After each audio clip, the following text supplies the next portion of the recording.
Hello traders, in this topic I'll be telling you about the SNR, all related to Bystra setup. Now I know there are a lot of SNR concept that people are using in forex trading.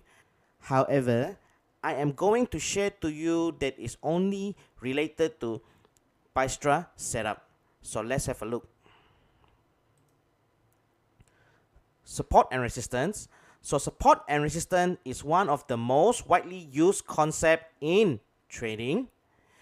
In Bystra, we refer the SNR as capital A, which stands for resistance, or the capital V for support.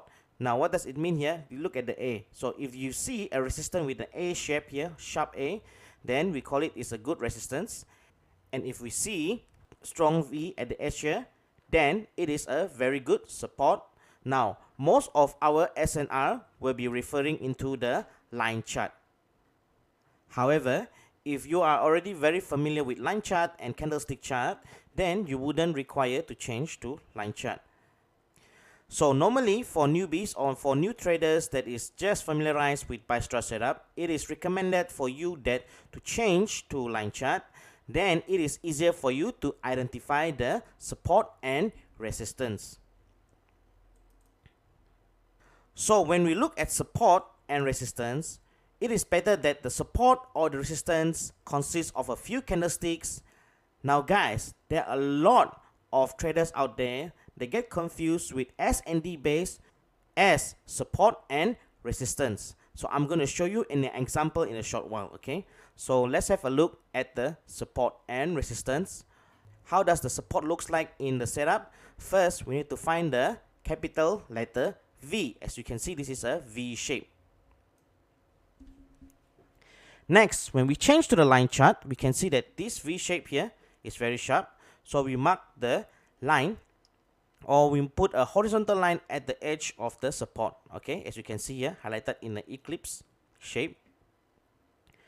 When we change to the candlestick, it will look something like this. So when we said that it consists of few candlesticks, it's like this. See, you can see that this is 1, 2, 3, 4, and so on. Okay, as long as it is not just 3 candlesticks. For example, I'm going to show you later. Normally 3 candlesticks on the downwards is a rally best rally or drop best drop.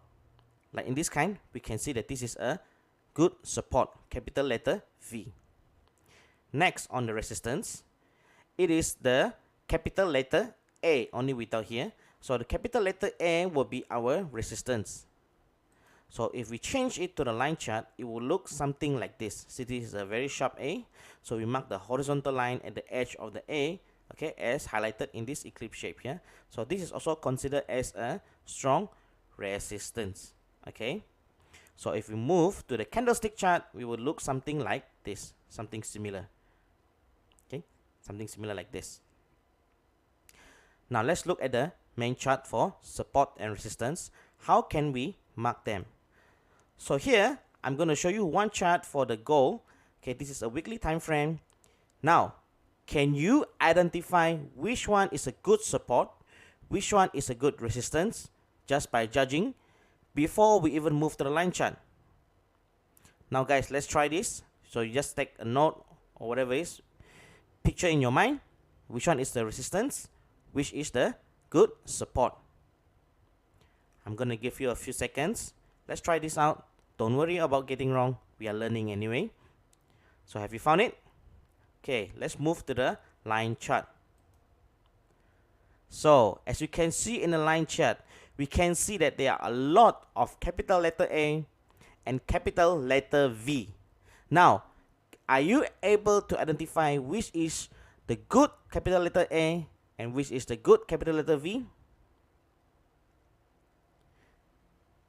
Okay, let's look at this. So I'm going to mark first the resistance.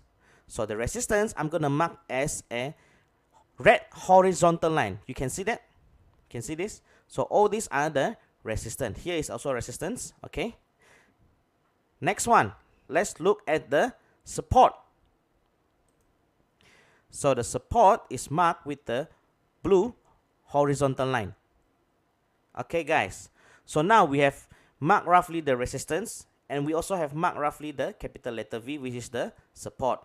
Now, why I do not mark this area or this area or this area here, here, here, okay, as our support or resistance? Like I said earlier, if we want to find the resistance and the support consists of few candles, not just 3 candles. So what I mean is like this. I'm going to mark this area first, okay, as red dot, red area, okay, red circle area. And then we're going to move to the candlestick chart and let's have a look what are this area is. You can see that this area are not support and resistance. They are considered as supply and demand base. For example, here, this is a rally base rally, rally base rally, drop base drop, rally base rally, rally base rally, drop base drop, drop base drop, and so on, guys. So make sure that when you want to identify your support and resistance, make sure that it is not a base. Okay, so like this one, yes, you can consider this as a demand zone for base. However, this also as our resistance area. Okay, guys, so do not confuse drop base drop, rally base rally as your support and resistance. Just watch out. Okay, so I hope you're able to practice this. Try to go and look at the chart and try to draw as much support and resistance just so that you can get familiarized with your eyes on the support and resistance, and do not mark the wrong support and resistance. See you at the next class.